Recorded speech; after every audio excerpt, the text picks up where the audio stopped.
할렐루야, 여러분 모두를 주 예수 그리스도 이름으로 환영합니다. 함께 찬양하시겠습니다.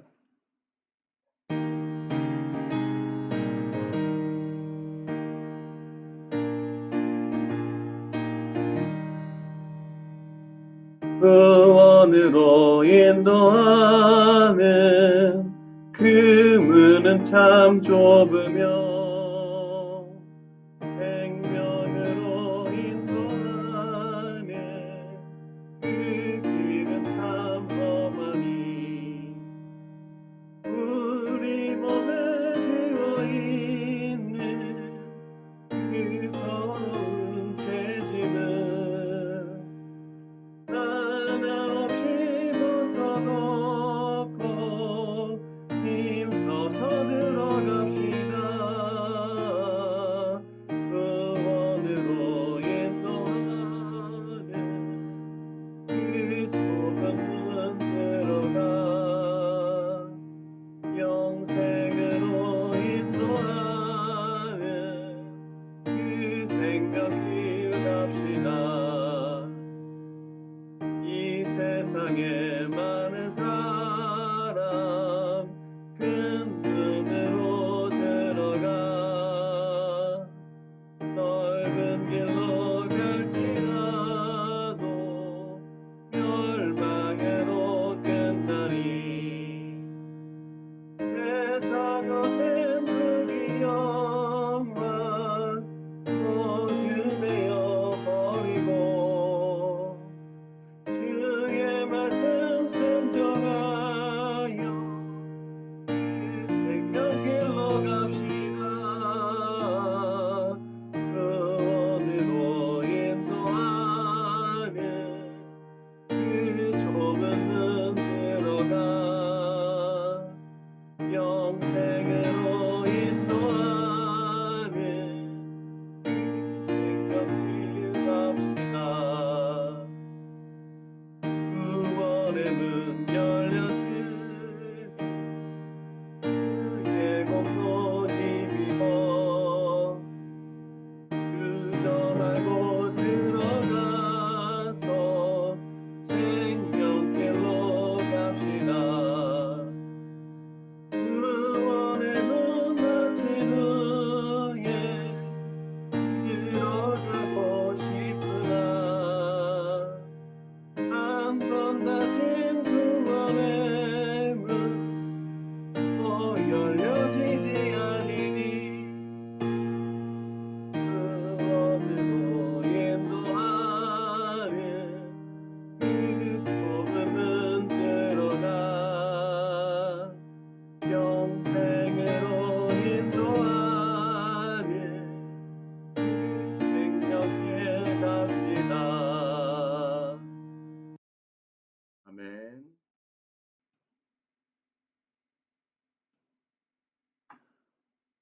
네, 오늘 함께 말씀 나누도록 하겠습니다. 오늘 말씀은 요한복음 6장 22절부터 40절입니다.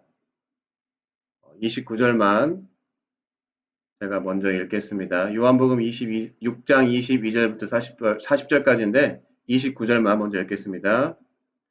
예수께서 그들에게 대답하셨다. 하나님께서 보내신 이를 믿는 것이 곧 하나님의 일이다. 아멘. 오늘 전체 본문인 22절부터 40절까지가 일어난 시점은 오병이어의 기적이 일어난 후였습니다.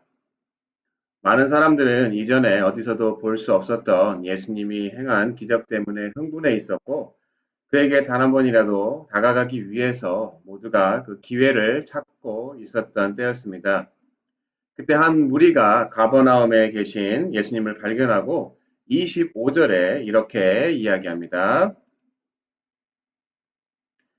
그들은 바다 건너편에서 예수를 만나서 말하였다. 선생님, 언제 여기에 오셨습니까? 이러한 그들의 질문에 예수님은 26절에 엉뚱하게 이야기를 하십니다.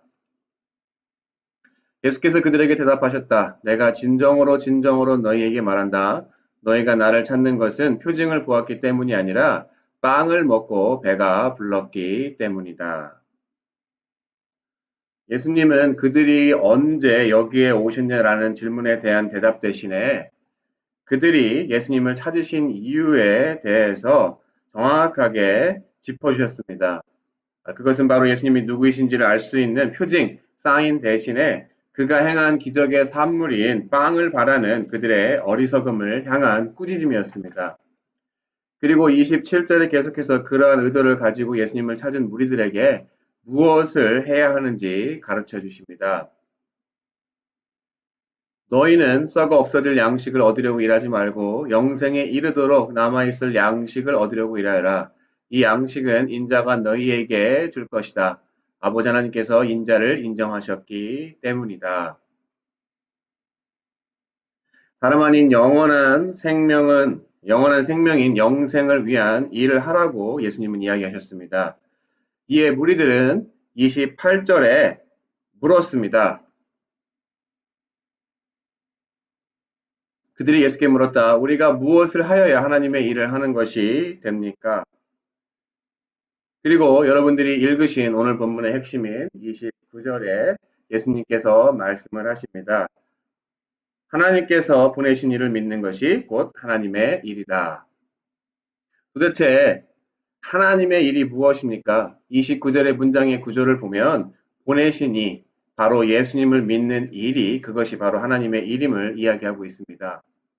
그럼 예수님이 누구이신지를 알아야 합니다. 이것은 위의 구절과 연결되어집니다. 바로 예수님이 누구이신지를 알려주시기 위해서 그가 사람들에게 행하신 기적과 이적, 다른 말로 바로 표징들이 무엇을 의미하는지를 알아야 합니다. 본문으로 돌아가서 무리들이 30절, 31절에 다시 물었습니다. 그들은 다시 물었다. 우리에게 무슨 표징을 행하셔서 우리로 하여금 보고 당신을 믿게 하시겠습니까? 당신이 하시는 일이 무엇입니까? 그는 하늘에서 빵을 내려서 그들에게 먹게 하셨다 한 성경 말씀대로 우리 조상들은 광야에서 만나를 먹었습니다. 그들은 그들의 조상인 모세가 행한 기적을 이야기하며 예수님은 어떠한 기적을 행할 수 있냐고 물었습니다.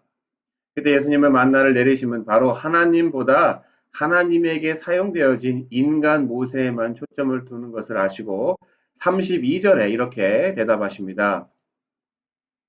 예수께서 그들에게 대답하셨다. 내가 진정으로 너희에게 말한다. 하늘에서 너희에게 빵을 내려다 주신 이는 모세가 아니다. 하늘에서 참빵을 너희에게 주시는 분은 내 아버지시다. 바로 기적의 주체는 사람이 아닌 오직 한 분이신 하나님 아버지임을 알려주십니다. 그리고 거기에 더해서 그 기적의 의미가 무엇인지 33절에 이렇게 설명을 하십니다. 하나님의 빵은 하늘에서 내려와 세상에 생명을 주는 것이다. 바로 애굽에서 인도해 내신 하나님은 생명의 하나님이고 그의 백성들을 광야에서 굶어 죽게 하시는 것이 아니라 그들의 생명을 위한 하늘의 양식인 만나를 내려주셨음을 설명하셨습니다. 하지만 예수님을 찾아온 무리들은 그 말이 무엇인지 알지 못하고 계속해서 이야기를 합니다. 그들은 예수께 말하였다. 주님, 그 빵을 언제나 우리에게 주십시오. 답답한 나머지 예수님은 그들에게 왜 예수님이 이 땅에 오셨는지 그리고 그가 누구이신지를 35절부터 40절에 이렇게 이야기하고 있습니다. 함께 읽으시겠습니다. 예수께서 그들에게 말씀하셨다. 내가 생명의 빵이다. 내게로 오는 사람은 결코 줄이지 않을 것이요 나를 믿는 사람은 다시는 목마르지 않을 것이다. 그러나 내가 이미 말한 대로 너희는 나를 보고도 믿지 않는다. 아버지께서 내게 주시는 사람은 다 내게로 올 것이요 또 내게로 오는 사람은 내가 물리치지 않을 것이다. 그것은 내가 내 뜻을 행하려고 하늘에서 내려온 것이 아니라 나를 보내신 분의 뜻을 행하려고 왔기 때문이다. 나를 보내신 분의 뜻은 내게 주신 사람을 내가 한 사람도 잃어버리지 않고 마지막 날에 모두 살리는 일이다. 또한 아들을 보고 그를 믿는 사람은 누구든지 영생을 얻게 하시는 것이 내 아버지의 뜻이다. 나는 마지막 날에 그들을 살릴 것이다. 다시 말해 영원하지 못한 세상의 것들을 추구하는 삶을 사는 사람들에게 당장의 눈에 보이는 기적의 산물인 빵을 구하지 말고 그러한 빵, 바로 생명을 주실 수 있는 능력의 하나님을 바라보라는 것입니다. 그리고 영원한 생명을 주실 수 있는 하나님을 믿는 것은 바로 죄로 인해 죽는 인생이 된 너희들의 죄를 대신해 오신 예수 그리스도, 바로 하나님의 아들을 믿는 것으로 말미암아 너희가 구원받을 수 있다는 것을 오늘 본문의 예수님을 통해 따르는 무리들을 통해 얘기를 하신 것이었습니다. 결국 하나님의 일은 그냥 신이 아니라 모든 우주 만물을 창조하신 생명의 근원이신 하나님이 이 땅의 모든 피조물들이 허무하게 죽음에 굴복하게 내버려 두신 것이 아니라 예수 그리스도를 통하여 영원한 생명을 얻도록 구원의 역사를 이루시는 것을 믿는 일, 그것이 바로 하나님의 일을 하는 것이라고 이야기하고 있습니다. 그럼 이 본문이 우리의 삶에 무슨 관련이 있습니까? 우리가 태어나서 죽기까지의 삶을 살펴보시기 바랍니다. 우리가 애쓰고 수고하는 모든 것들을 통해서 얻어지는 것들이 영원합니까? 우리에게 영원한 것은 아무것도 없습니다. 먹고 나서 돌아서면 배고프고 푹 쉬고 나도 금세 피곤해지는 게 우리 연약한 육체입니다. 기쁨도 즐거움도 영원할 것 같지만 잠시고 슬픔도 괴로움도 끝이 안 날 것 같지만 결국 그 끝이 있듯이 잠시입니다. 이처럼 단지 이 육체를 위한 삶이라면 인생보다 허무한 것이 또 없습니다. 그래서 사람들은 무엇인가 의미 있는 일들을 하기를 원합니다. 음악, 미술, 문학 등 온갖 예술에 혼을 불어넣습니다. 하지만 거기에 대한 감동도 수백 년이 지나면 결국 시들어지기 마련입니다. 문명을 가지고 있는 인류의 역사가 길어봐야 몇천 년이지 영원한 것은 절대 없습니다. 이사야서 40장 6절부터 8절에 이렇게 이야기합니다. 말하는 자의 소리여 이르되 외치라. 대답하되 내가 무엇이라 외치리까 하니 이르되 모든 육체는 풀이요 그의 모든 아름다움은 들의 꽃과 같으니 풀은 마르고 꽃이 시들면 여호와의 기운이 그 위에 불미라. 이 백성은 실로 풀이로다. 풀은 마르고 꽃은 시드나 우리 하나님의 말씀은 영원히 서리라 하라. 이 영원한 말씀이 무엇입니까? 베드로전서 1장에 사도 바울이 이야기하는 것처럼 이것은 예수 그리스도를 이야기하는 것입니다. 결국 모든 것을 허무하고 허망하게 만드는 우리의 죽음의 문제, 바로 죄로 인해 분리되어진 사람이 예수 그리스도를 통해 하나님과 다시 화목하게 되고 이 육신의 몸을 벗는 날, 영원한 하나님 나라의 부활의 몸을 가지고 영원히 하나님과 함께 사는 것, 그리고 그 진리인 구원과 천국의 소망을 깨달아야 하는 것입니다. 그리고 그 깨달음은 깨닫는 것으로 끝나는 것이 아닙니다. 이것이 무엇입니까? 내가 먼저 예수 그리스도로 말미암아 거듭나 새로운 피조물이 되어 이제는 세상의 것에 욕심과 미련을 두지 않고 도리어 다른 사람들에게 희생과 양보를 통해서 세상 사람들과는 구별되어진 모습으로 살아갈 때 그러한 우리의 모습을 보고 세상 사람들이 그 진리, 구원의 복음을 알도록 하는 것입니다. 세상의 많은 사람들이 정의와 평화를 위해 수고하고 애쓰고 있습니다. 물론 그들의 외침과 노력으로 많은 부분들이 발전하고 이 사회가 좀 더 나은 모습으로 바뀌어진 것도 사실입니다.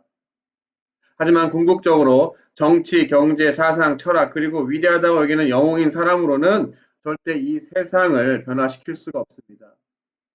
왜냐하면 세상은 상대적이고 변하기 마련이기 때문입니다. 아무리 좋은 시스템도 사람이 모이면 썩고 부패하기 마련입니다. 영원한 좌파, 좌 같아도 정권을 잡으면 그 안에 우와 좌가 또 나뉘게 됩니다. 결국 세상을 구원하기 위해 스스로 십자가를 지으신 예수님, 그리고 그를 살리신 하나님의 역사를 우리가 깨달았다면 내가 먼저 죽어져서 새로운 피조물이 되고 또 내 안에 의와 희락과 평강의 하나님 나라가 이루어질 때 그것이 내 가족, 또 그리고 내 교회, 내가 속한 직장, 또 공동체로 확장이 돼야 이 땅 가운데 진정으로 우리 모든 인류가 바라는 이상향인 하나님 나라가 바로 이루어지는 것입니다. 이러한 예수님의 가르침을 사도 바울은 로마서 14장 17절에 이렇게 얘기합니다. 하나님의 나라는 먹는 것과 마시는 것이 아니요 오직 성령 안에 있는 의와 평강과 희락이라. 사랑하는 성도 여러분, 오늘 본문의 예수님을 쫓은 무리와 같이 먹고 마시는 세상의 일에만 초점을 둔 삶을 살고 계십니까? 아니면 예수님의 가르침을 따라 예수 그리스도를 믿는 일, 바로 하나님의 일을 하고 계십니까? 오늘 말씀을 통하여 다시 한번 내가 영원한 생명 대신 예수 그리스도를 믿는 믿음이 있는지 확인하시고 그렇지 못하다면 성령을 구하셔서 예수 그리스도의 사건이 여러분 개인의 모두의 간증이 되시는 복된 시간이 되시기를 간절히 축원합니다. 기도하겠습니다. 사랑의 하나님 감사합니다. 예수 그리스도를 믿는 일이 하나님의 일이라고 말씀하셨습니다.